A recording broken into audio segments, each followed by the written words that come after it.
Bonjour, bonjour, bonsoir et bienvenue. Bienvenue à notre entretien numéro 159. Plusieurs citoyens se demandent pourquoi Dieu ne guérit pas leur pays.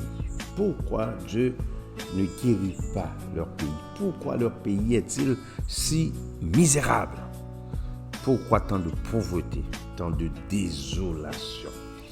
Il se base sur un verset biblique connu, un verset qui se trouve dans 2 Chroniques, chapitre 7, les versets 14 jusqu'au verset, à partir du verset 14 jusqu'au verset 16. Et ce texte dit: si mon peuple, ceux qui est invoqué mon nom, s'humilie, prie et cherche ma face, et s'il se détourne de ses mauvaises voies, je l'exaucerai des cieux, je lui pardonnerai son péché et je guérirai son pays. Pourtant, si on regarde ce texte, c'est un texte qui est clair, c'est vrai. Dieu effectivement guérit les pays, il guérit les peuples. Il les guérit bien, et il les guérit justement, il le fait et dans toute sa souveraineté, il le fait dans toute sa justice, car il est un Dieu parfait, admirable. Il est un Dieu impeccable, étonnant, surprenant. Il est un Dieu compatissant, un Dieu qui agit, qui change les situations selon son bon vouloir.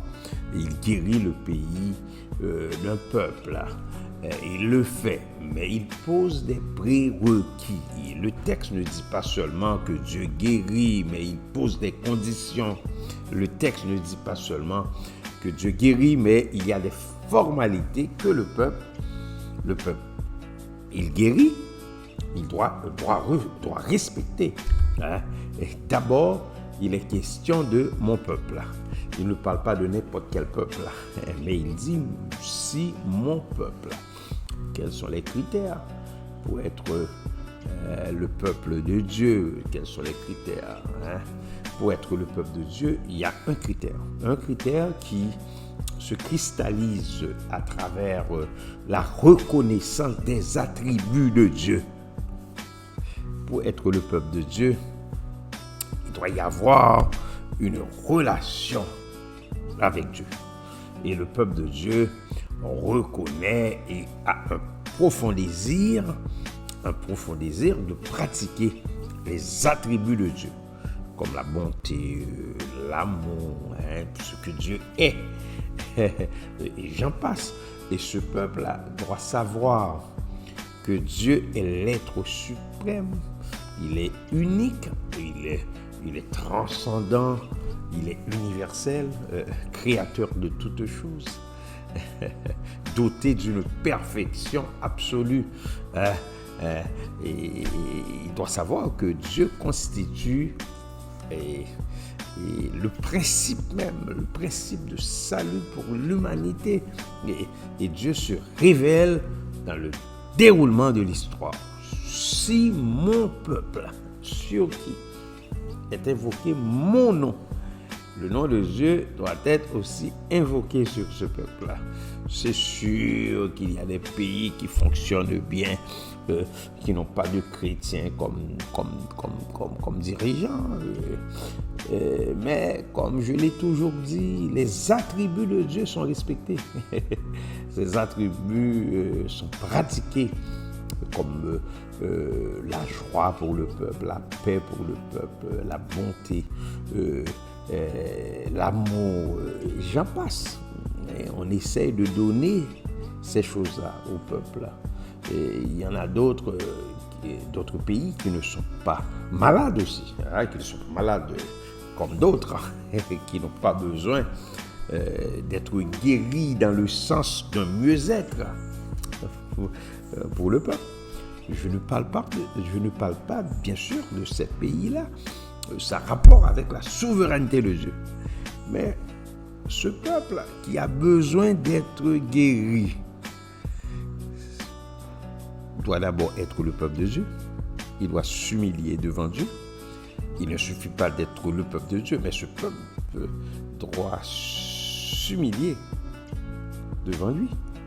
Il doit se prosterner devant Dieu, s'abaisser devant lui.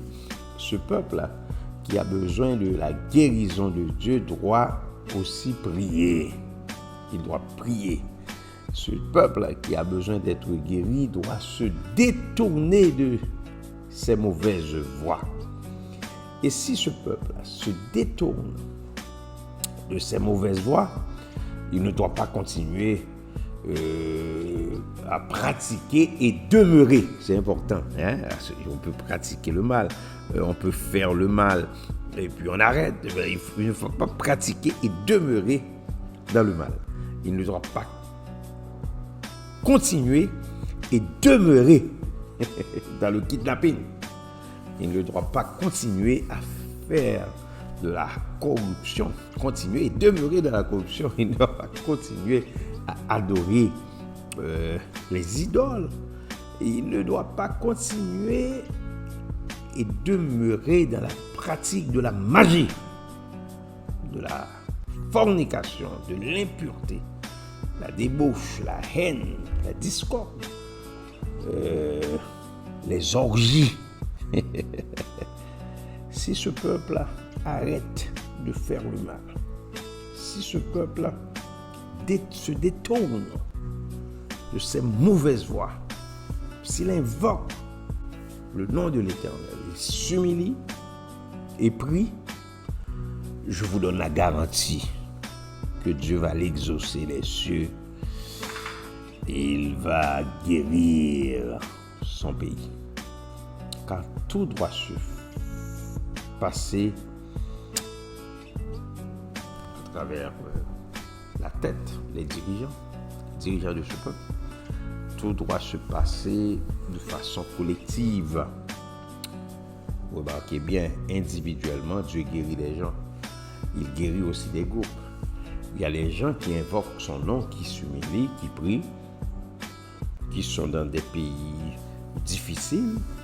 Ces gens-là cherchent sa face. Ces gens-là se détournent de leur mauvaise voie. Dieu protège ces individus-là. Il protège ces groupes.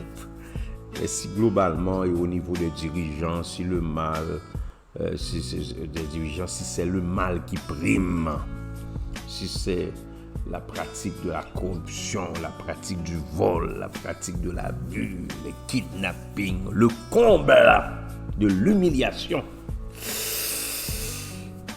le pays ne sera pas guéri.